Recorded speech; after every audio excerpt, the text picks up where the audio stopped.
Hello friends, स्वागत है आपका मेरे YouTube चैनल में। आज के क्लास में हम संविधान पर आधारित प्रश्नोत्तर करेंगे। क्लास स्टार्ट करने से पहले अगर आपने मेरे चैनल को सब्सक्राइब नहीं किया है तो सब्सक्राइब कर ले, बेल बटन को दबा दे ताकि मेरे वीडियो की नोटिफिकेशन आपको मिल सके। तो चलिए आज का क्लास स्टार्ट करते हैं। संविधान पर आधारित प्रश्नोत्तर। तो हमारा पहला क्वेश्चन है, भारत में संविधान सभा के निर्माण का आधार क्या था? संविधान सभा के निर्माण का आधार क्या था? आंसर होगा कैबिनेट मिशन योजना 1946। नेक्स्ट क्वेश्चन, प्रस्तावना में भारत शब्द कितनी बार उल्लेख हुआ है? तो प्रस्तावना में भारत शब्द कितनी बार उल्लेख हुआ है? आंसर होगा 2 बार। प्रारूप समिति का गठन कब किया गया है? तो प्रारूप समिति का गठन कब किया गया है? 29 अगस्त 1947 को। नेक्स्ट क्वेश्चन, संविधान में भारत को क्या कहा गया है? संविधान में भारत को क्या कहा गया है? राज्यों का संघ कहा गया है। नेक्स्ट क्वेश्चन, भारत के संविधान को लागू कब किया गया? तो भारत के संविधान को कब लागू किया गया? 26 जनवरी 1950 को। संपत्ति का अधिकार को मौलिक अधिकार के रूप से किस संशोधन द्वारा समाप्त किया गया? संपत्ति का अधिकार को मौलिक अधिकार के रूप से किस संशोधन द्वारा समाप्त किया गया? आंसर होगा 44वें संविधान संशोधन द्वारा। नेक्स्ट क्वेश्चन, कांग्रेस के किस अधिवेशन में पूर्ण स्वराज की घोषणा हुई? कांग्रेस के किस अधिवेशन में पूर्ण स्वराज की घोषणा हुई? तो लाहौर अधिवेशन 1929। मतदाता की आयु 21 वर्ष से घटाकर 18 वर्ष किस संविधान संशोधन द्वारा की गई? तो किस संविधान संशोधन द्वारा मतदाता की आयु 21 वर्ष से घटाकर 18 वर्ष की गई? 61 संविधान संशोधन 1989 के द्वारा, यानी 61वां संविधान संशोधन के द्वारा किया गया। डॉक्टर भीमराव अंबेडकर किस प्रदेश से संविधान सभा में सदस्य थे? किस प्रदेश से संविधान सभा में सदस्य थे? तो वो आंसर होगा मुंबई। राष्ट्रीय ध्वज की डिजाइन किसने तैयार की थी? राष्ट्रीय ध्वज की डिजाइन किसने तैयार की थी? पिंगली वेंकैया ने। नेक्स्ट क्वेश्चन, आधुनिक भारत का मनु किसे कहा जाता है? डॉक्टर भीमराव अंबेडकर को आधुनिक भारत का मनु कहा जाता है। 73वें और 74वें संविधान संशोधन के समय देश के प्रधानमंत्री कौन थे? तो देश के प्रधानमंत्री कौन थे? पीवी नरसिम्हा राव। भारत का राष्ट्रपति किस अनुच्छेद के अंतर्गत आता है? अनुच्छेद 52 के अंतर्गत आता है। महाभियोग की प्रक्रिया का उल्लेख किस अनुच्छेद में है? महाभियोग प्रक्रिया का उल्लेख किस अनुच्छेद में है? अनुच्छेद 61 में है। भारत का उपराष्ट्रपति किस अनुच्छेद के अंतर्गत आता है? उपराष्ट्रपति किस अनुच्छेद के अंतर्गत आता है? तो आंसर होगा अनुच्छेद 63 के अंतर्गत आता है। भारतीय संविधान का मैग्ना कार्टा किस भाग को कहा जाता है? तो भारतीय संविधान का मैग्ना कार्टा किस भाग को कहा जाता है? तो भाग 3 मौलिक अधिकार। धन विधेयक को संसद के किस सदन में पेश किया जाता है? धन विधेयक को संसद के किस सदन में पेश किया जाता है? तो यह लोकसभा में पेश किया जाता है। डॉक्टर भीमराव अंबेडकर ने किस अधिकार को भारतीय संविधान की आत्मा कहा है? डॉक्टर भीमराव अंबेडकर ने किस अधिकार को भारतीय संविधान की आत्मा कहा है?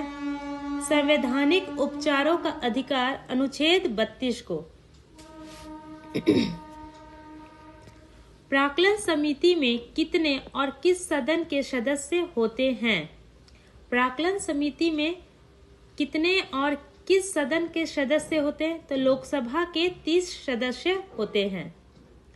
धन विधेयक किस अनुच्छेद में उल्लेखित है? धन विधेयक किस अनुच्छेद में है? तो यह अनुच्छेद 110 में है। प्रांतीय संविधान समिति के अध्यक्ष कौन थे? प्रांतीय संविधान समिति के अध्यक्ष कौन थे? आंसर होगा सरदार वल्लभ भाई पटेल। नेक्स्ट क्वेश्चन, संसद में धन विधेयक को प्रस्तुत करने के पूर्व किसकी अनुमति आवश्यक है?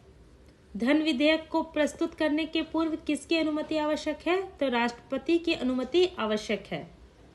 संविधान सभा की पहली बैठक कब हुई थी? संविधान सभा की पहली बैठक कब हुई थी? तो 9 दिसंबर 1946 में। आंध्र प्रदेश राज्य का गठन किस वर्ष किया गया? आंध्र प्रदेश राज्य का गठन किस वर्ष किया गया?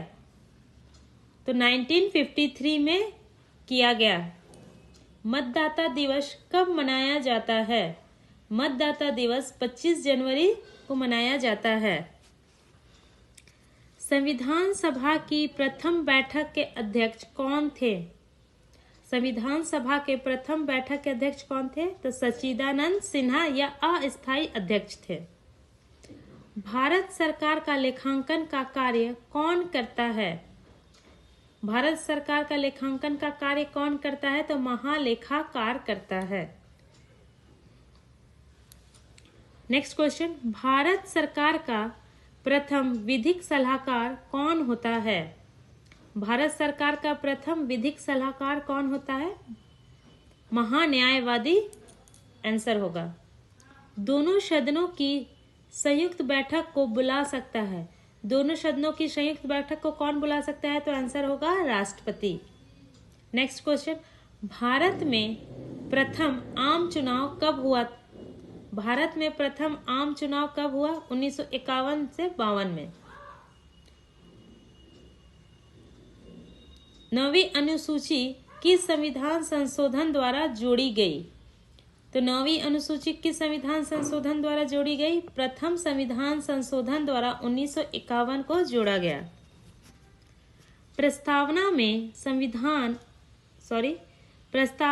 संशोधन किस संविधान संशोधन के द्वारा किया गया? प्रस्तावना में संशोधन किस संविधान संशोधन के द्वारा किया गया? आंसर हो गया 42वें संविधान संशोधन के द्वारा किया गया। नेक्स्ट क्वेश्चन, शोषण के विरुद्ध अधिकार किस अनुच्छेद के अंतर्गत आता है? शोषण के विरुद्ध अधिकार किस अनुच्छेद के अंतर्गत आता है? तो अनुच्छेद 23-24 के अंतर्गत आता है। मौलिक अधिकार किस देश के संविधान से लिए गए हैं? मौलिक अधिकार किस देश के संविधान से लिए गए हैं? आंसर होगा अमेरिका। नेक्स्ट क्वेश्चन, किस संविधान संशोधन द्वारा दिल्ली को राष्ट्रीय राजधानी का दर्जा दिया गया? किस संविधान संशोधन द्वारा दिल्ली को राष्ट्रीय राजधानी का दर्जा दिया गया? आंसर होगा 69वें संविधान संशोधन द्वारा।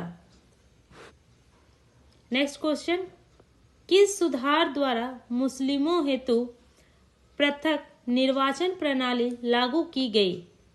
किस सुधार द्वारा मुस्लिमों हेतु पृथक निर्वाचन प्रणाली लागू की गई? मार्ले मिंटो सुधार के द्वारा यह लागू किया गया। आंसर होगा मार्ले मिंटो। नेक्स्ट क्वेश्चन, 10वीं अनुसूची का संबंध किससे है? तो 10वीं अनुसूची का संबंध है दल बदल विधेयक से। नेक्स्ट क्वेश्चन, नगर पालिकाओं को संवैधानिक मान्यता किस संशोधन द्वारा प्रदान की गई है? नगर पालिकाओं को संवैधानिक मान्यता किस संशोधन द्वारा प्रदान की गई है? आंसर होगा 74वें संविधान संशोधन के द्वारा। Next question, east India company के शासन का अंत किस अधिनियम द्वारा किया गया? ईस्ट इंडिया कंपनी के शासन का अंत किस अधिनियम द्वारा किया गया? आंसर होगा 1858 का भारत शासन अधिनियम। नेक्स्ट क्वेश्चन, लोक लेखा समिति में कितने और किस सदन के सदस्य होते हैं? लोक लेखा समिति में कितने और किस सदन के सदस्य होते हैं? तो 22 सदस्य होते हैं, लोकसभा के 15 और राज्यसभा से 7 सदस्य। नेक्स्ट क्वेश्चन, राष्ट्रीय आपात में कौन सा अनुच्छेद का निलंबन हो जाता है? राष्ट्रीय आपात में कौन सा अनुच्छेद का निलंबन हो जाता है? तो अनुच्छेद 19। संसद की प्रथम बैठक कब हुई थी? संसद की प्रथम बैठक कब हुई थी? तो 13 मई 1952 में संसद की प्रथम बैठक हुई थी। कौन अपने पद की शपथ नहीं लेता है? कौन अपने पद की शपथ नहीं लेता है? आंसर होगा लोकसभा अध्यक्ष। नेक्स्ट क्वेश्चन, किस संशोधन द्वारा संपत्ति के मूल अधिकार को एक कानूनी अधिकार बनाया गया? किस संशोधन द्वारा संपत्ति के मूल अधिकार को एक कानूनी अधिकार बनाया गया? 44वें संविधान संशोधन 1979। नेक्स्ट क्वेश्चन, राज्यसभा का पदेन सभापति कौन होता है? तो राज्यसभा का पदेन सभापति कौन होता है? आंसर होगा उपराष्ट्रपति। तो फ्रेंड्स, आपको आज का क्लास कैसा लगा? अगर आपको आज का क्लास अच्छा लगा तो मेरे चैनल को लाइक करें, शेयर करें और सब्सक्राइब करें। बेल बटन को दबा दें ताकि मेरे वीडियो की नोटिफिकेशन आपको मिल सके। Thank you friends.